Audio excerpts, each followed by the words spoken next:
Chama gĩa DCP Rigathi Gachagua nĩgaikĩrana ase gĩcacimĩro kĩa PCA Kayole ĩrĩ gũcanga na begenwa bensemeyo kagũkwana nĩgamũchia ruto asũgũturubania obokoreri ase chisekta anene ase nsemo yechisemi na boigo Ochenu inse gika kimyaka 3 boigo nigaeneke buna kubwatikana n'emirobiri ya serikali ngo yabekire obokoreri asensemo yobonchereria koirana magega. Nchi yetu haitembei vizuri.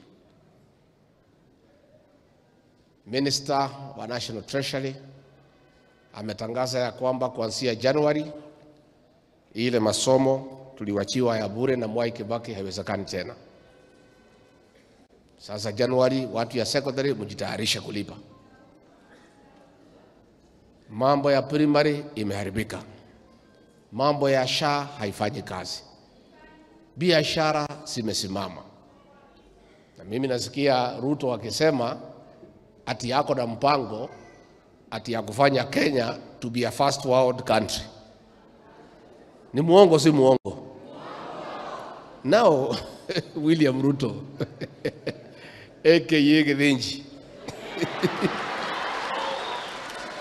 kama wewe unasema sisi tuko kidogo tudharau sana, kama within 3 years kazi yote Kibaki alifanya ya masomo umeharibu,